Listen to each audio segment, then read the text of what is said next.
ইন্না আনজালনাহু ফি লাইলাতিল কদর। আমি আল্লাহ রাব্বুল আলামিন এই রমজান মাসে আমি আমার কোরআনকে নাযিল করেছি, বলেন সুবহানাল্লাহ। আমি আমার আল্লাহ রাব্বুল আলামিনের এই মহাগ্রন্থ আমি কোন মাসে নাযিল করেছি? রমজান মাসে নাযিল করেছি। এবং এটাও বলেছেন যে রমজান মাসে নাযিল করার পর দিনটা আল্লাহ তাআলা নির্দিষ্ট করে দিলেন। কোন দিন নাযিল করেছেন? 27 দিবাগত রাত্রে। আমরা যে শবে কদরটা তালাশ করি, সেই শবে কদর রাত্রে আল্লাহ তাআলা কোরআন নাযিল করেছেন। সুবহানাল্লাহ। ওরে দুনিয়ার মানুষেরা রে, এই শবে কদর কেমন গুরুত্বপূর্ণ জিনিস। আল্লাহ রাব্বুল আলামিন বলেন, আজকে এই রমজানের সাথে কোরআনের সাথে রমজানের সম্পর্ক থাকার কারণে, শবে কদর রাত্রটা সম্পর্ক থাকার কারণে আমি আল্লাহ রাব্বুল আলামিন এই রাত্রটাকে অনেক অনেক সম্মানিত করে দিয়েছি। সুবহানাল্লাহ। এখান থেকে আমরা একটা বুঝতে পারলাম যে যার সম্পর্ক কোরআনের সাথে থাকবে আল্লাহ তার সম্মান বাড়াইবে না কমাইবে? বাড়ায় দিবে। যার সম্পর্ক কোরআনের সাথে থাকবে আল্লাহ রাব্বুল আলামিন বলেন, আমি তার সম্মানটা এমন উচ্চ পর্যায়ে নিয়ে যাইব বান্দা তুমি কল্পনা করতে পারবে না। ওরে দুনিয়ার মানুষ, আল্লাহ রাব্বুল আলামিন আরবি মাস অনুযায়ী মাস দিয়েছেন 12টা। একটা মাস হইল রমজান। 11টা মাসের কথা বলে নাই, 11টা মাসের কথা কোনো সময় বলে নাই। বলে আমি রমজান মাসটা যেমন সম্মানিত করে দিয়েছি, 11 মাসের কথা আমি বলি না। কেন বলি নাই? কারণ রমজানে আমি কোরআন নাযিল করেছি। এই রমজানে নাযিল করার কারণে আমি রমজানকে অনেক সম্মানিত করে দিয়েছি। সুবহানাল্লাহ। তাহলে এই শবে কদর রাতে কি নাযিল করেছেন? আল্লাহ কোরআন নাযিল করেছেন। এই কোরআন এই শবে কদরের 4টি বৈশিষ্ট্য রয়েছে। কয়টা? 4টা বৈশিষ্ট্য রয়েছে। 1 নাম্বার, এই শবে কদর রাতে 1 নাম্বার কোরআন নাযিল হয়েছে। কি নাযিল হয়েছে? কোরআনুল কারীম নাযিল হয়েছে। 2 নাম্বার, এই শবে কদর রাত্রটা 1000 মাসের চাইতে উত্তম একটি রাত্র। সুবহানাল্লাহ। 3 নাম্বার, হযরত জিবরাইল আলাইহিস সালাতু ওয়াস সালাম ওই রাতে একদল ফেরেশতা নিয়ে জমিনের মধ্যে অবতরণ করেন, বলেন সুবহানাল্লাহ। 4 নাম্বার, এই রাত্রটাতে আল্লাহ রাব্বুল আলামিন শুধু শান্তি রাখছেন আর শান্তি রাখছেন, বলেন সুবহানাল্লাহ। 4টি বৈশিষ্ট্য। তাহলে 1 নম্বরে কোরআন নাযিল করেছেন। কি নাযিল করেছেন? কোরআন নাযিল করেছেন।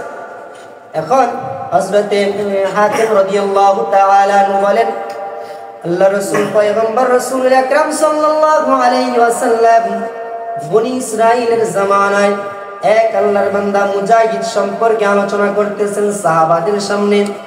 এমন সময় বলেন, বনি ইসরাইলের এমন এক ব্যক্তি ছিল রে, 1000 মাস পর্যন্ত আল্লাহর জিহাদে সময় কাটাইছে।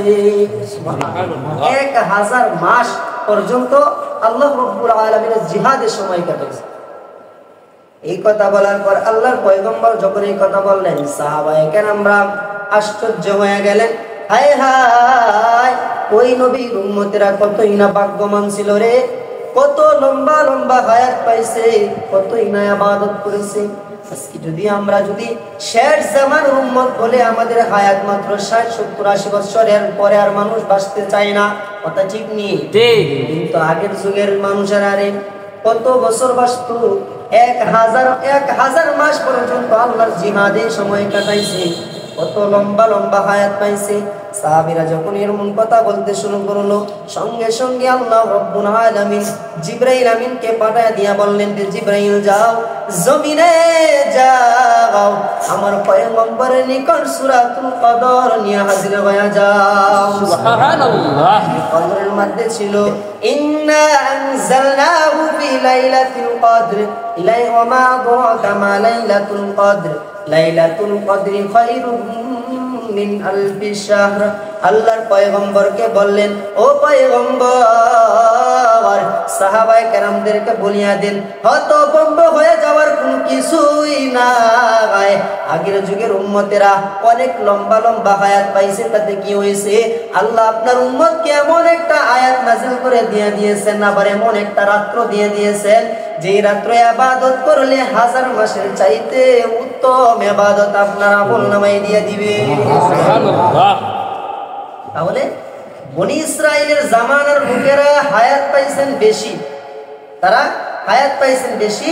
আল্লাহ রাব্বুল আলামিন বলেন, আমি মুহাম্মদ নবীর উম্মতদেরকে এমন একটা রাত্র দিয়ে দিয়েছি, যদি শুধু তারা এই রাত্রটা কাজে লাগাইতে পারে তাহলে হাজার মাস হাজার বছর ইবাদত করিয়া বনি ইসরাইলরা যে ইবাদত কামাই করেছে, তুমি এক রাত্রে ইবাদত করে তার চাইতেও বেশি ইবাদত করবে। সুবহানাল্লাহ। তাহলে এই রাত কি সামান্য কোন রাত? সাধারণ কোন রাত? সাধারণ কোন রাত না।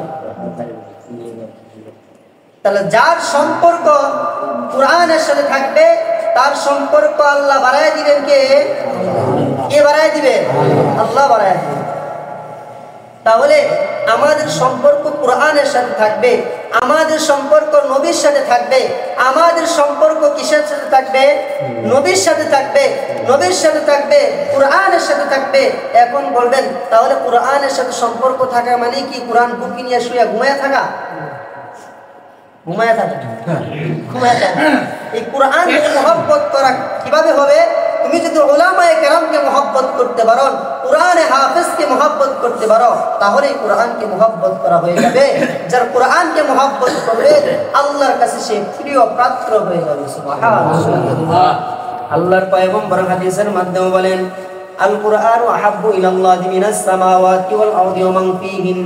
আসমান এবং জমিনের মধ্যে যত বস্তু আছে, যা কিছু আছে, সবচাইতে বেশি প্রিয় আল্লাহর কাছে হইল আল্লাহ তাআলার মহান কোরআন। সুবহানাল্লাহ। তাহলে এখান থেকে একটা জিনিস বুঝে যায় যে আমরা এক কথাই বুঝে নিতে পারি যে এই কোরআন যেহেতু আল্লাহর কাছে সবচাইতে বেশি প্রিয় হয়ে যাইতে পারে, তাহলে যেই রাত্রে এই কোরআন নাজিল করেছে সেই রাত্র কি আল্লাহ মর্যাদা দিতে পারেন কি পারেন না? তাহলে আমাদের সম্পর্ক যদি কোরআনের সাথে থাকে তাহলে আল্লাহ মর্যাদা বাড়ায় দিবেন। কথা সত্য। যদি বিশ্বাস করেন তাহলে মুসলমান, অবিশ্বাস করলে বেঈমান, কালিমা পড়ে মুসলমান। তাহলে আমাদের কোরআনের সাথে মহব্বত থাকতে হইলে উলামায়ে কেরামকে মহব্বত করতে হবে। গালিগালাজ করা যাবে না। গালি দিয়া কেউ ভালো মানুষ ভালো কিছু অর্জন করতে পারে না, পারে? গালাগালি করে কেউ কোনো কিছু ভালো কিছু অর্জন করতে পারে না। আপনি এক জায়গায় যাইবেন, তার সাথে যদি ভালো আচরণ করেন তাহলে উত্তম ব্যবহার আপনার আশা করা যায়। আর যদি তার সাথে গিয়ে খারাপ আচরণ করেন তাহলে আপনি আশা করেন আপনি তার কাছ থেকে ভালো কিছু ব্যবহার করেন।